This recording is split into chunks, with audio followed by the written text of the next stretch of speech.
Welcome to part 28 of our Course Explainer. We're tracking the journey of a medical claim, literally from the doctor's notes all the way to clearinghouse submission. You know, if you've ever wondered how a patient's physical visit magically transforms into actual revenue for a healthcare practice, well, this is exactly where it happens. We're going to break down the pipeline that makes it all possible, turning clinical actions into the digital language of billing. Real quick, here's our agenda for today's explainer. 1. Translating documentation into billable codes. 2. Superbills and charge entry. 3. Scrubbing for error-free claims. 4. The clearinghouse middleman. And 5. Rejections versus denials. Okay, let's jump right into Section 1, translating documentation into billable codes, abstracting the clinical notes. So our journey actually starts the moment a care provider finishes seeing a patient and dictates a report on the services they rendered. Now, obviously, computer systems can't just read a doctor's handwritten or dictated notes and instantly know what to bill, right? So, as medical coders and billers, we have to carefully abstract this documentation. We're translating medical jargon into two main categories of codes: CPT, which is Current Procedural Terminology, and ICD-10, the International Classification of Diseases. Basically, these codes act as a universal language, so insurance payers can perfectly comprehend the care that was given to the patient. And these two code sets, they depend heavily on each other. CPT codes describe the actual operation, the treatment or the service performed. It's the what of the visit. ICD-10 codes, on the other hand, describe the patient's diagnosis, the why of the visit. They absolutely must work together. Like, every CPT code submitted has to be accompanied by an ICD diagnosis code to prove that the procedure was medically necessary. You can't just bill for a service out of nowhere. You've got to prove why the patient actually needed it. Moving right along to Section 2, Superbills and charge entry, logging the patient encounter. Once the abstracting is done and those codes are determined, we need a way to capture the charges efficiently, and that brings us to a super vital tool used in tons of offices, the Superbill. Think of the Superbill as your ultimate cheat sheet or shortcut. It's a specialized encounter form or charge ticket that holds all the necessary data to build our case in the practice management software. We're talking patient demographics, medical history, provider data, and a really handy customized checklist of the most frequent diagnoses and procedures that specific office conducts. The physician can just tick the boxes during or right after the encounter. This feeds right into our standard operating procedure for charge entry. Step 1, we enter the patient demographics and figure out the payer sequence. You know, who is primary insurance and who is secondary. Step 2, we use that physician record, usually the Superbill, to abstract our billable codes. Step 3, we input those specific CPT and ICD codes into our billing or practice management software. And finally, Step 4, we generate and submit the claim electronically. It's actually kind of fascinating how this data gets packaged. When we enter all this information, it builds a layered electronic claim, specifically generating the 837p electronic format on the 5010 platform, or it translates into a CMS 1500 paper form. Picture it like a cake. The top layer is all the patient information. The second layer has the specific procedures and diagnostic codes we just talked about. And that third layer, that's the payer-specific data, like the payer name, their unique payer ID, and the patient's group number. It organizes everything perfectly for transmission. All right, Section 3, Scrubbing for Error-Free Claims, Internal Edits and Compliance.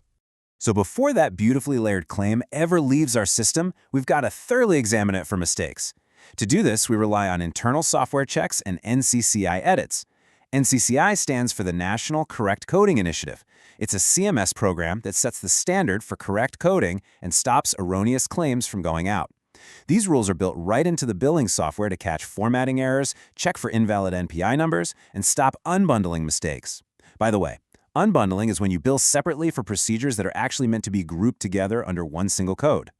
So these edits are basically our guardrails to keep us compliant before we ever hit send. But, the software can't do everything. Ultimately, it is the biller's responsibility to guarantee the claim perfectly reflects the documentation.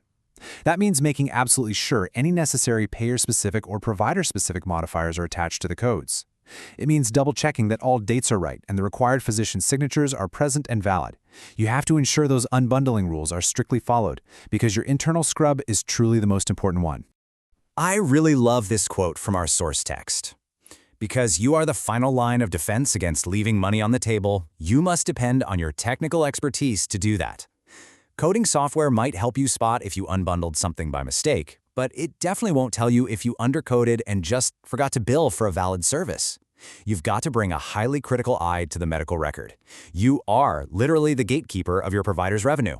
Which brings us to Section 4, the Clearinghouse middleman, transmitting the batch. Once we're totally confident our claim is internally scrubbed and clean, we export it. But wait, it doesn't go straight to the insurance company just yet. It goes to a clearinghouse. So what actually is a clearinghouse? Well, it's a business that acts as a vital bridge or middleman. They receive those electronic A37P claims from your healthcare practice, translate the data if they need to, and securely transmit that batched information to the right insurance payers. Think of them as the traffic cops of the medical billing highway. And as our source brilliantly phrases it, the clearinghouse performs its very own scrub-a-dub-dub. Before forwarding your claim, the clearinghouse scrubs it again.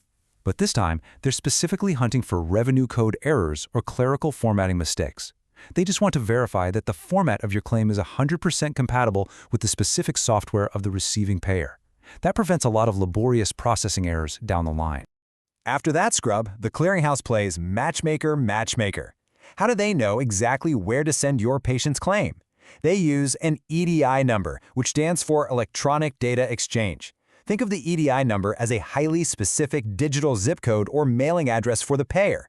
Every single payer is linked to a unique payer ID or EDI number during registration, which ensures your claim routes exactly where it belongs. Now here's a really interesting detail. Your claim might actually bounce through multiple clearinghouses before it finally reaches its destination. Why?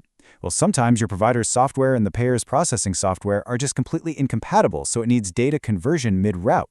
Other times, the specific insurance payer isn't registered with your primary clearinghouse's network, so your clearinghouse has to forward it to a secondary one that does have the connection. Or, you might just be stuck in a pending 3 to 4 week enrollment period with a new payer. Finally, Section 5, Rejections versus Denials, Understanding Transmission Acknowledgements. Okay, once the clearinghouse attempts to send the claim to the payer, you're eventually going to get a response. If something goes wrong, you'll face one of two negative outcomes. It's absolutely crucial to understand the difference here because it dictates how you actually fix the problem. First up, a rejection. This is a front-end issue. It means the claim was caught at the clearinghouse level, usually for clerical mistakes, formatting errors, or maybe an unknown payer ID. The key takeaway? A rejected claim never even reached the payer. On the other hand, we have a denial. This is a back-end issue. A denial means the claim successfully made it to the insurance payer, they processed it, but they formally refused to pay, often due to a lack of medical necessity or policy violations. So what actually triggers those back-end payer denials? Common culprits include omitting the primary policyholder's information or their relationship to the patient. Another huge one is failing to obtain a required prior authorization number or referral before the service was actually rendered. Sometimes it's as simple as missing the physical address of the facility where the service has happened.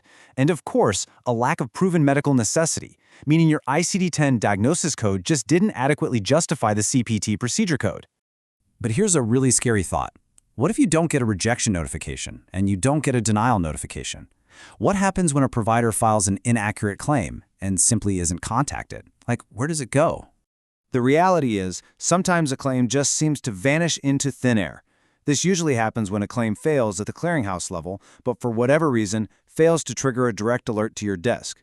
This is exactly why you absolutely must manually check your clearinghouse acceptance and batch reports every single day. You need to verify that every single claim you sent in a batch actually shows up on the acceptance report. You've got to give every single front-end rejection or back-end refusal maximum importance and investigate the root cause immediately. As we wrap up this explainer, I want to leave you with a final thought. The journey from the physician's simple Superbill to an approved, fully paid electronic claim requires intense attention to detail at every single stage. So ask yourself, is your technical expertise strong enough to be that final line of defense for your provider's revenue cycle? Please like, share, and subscribe to Decode Healthcare with Harshal.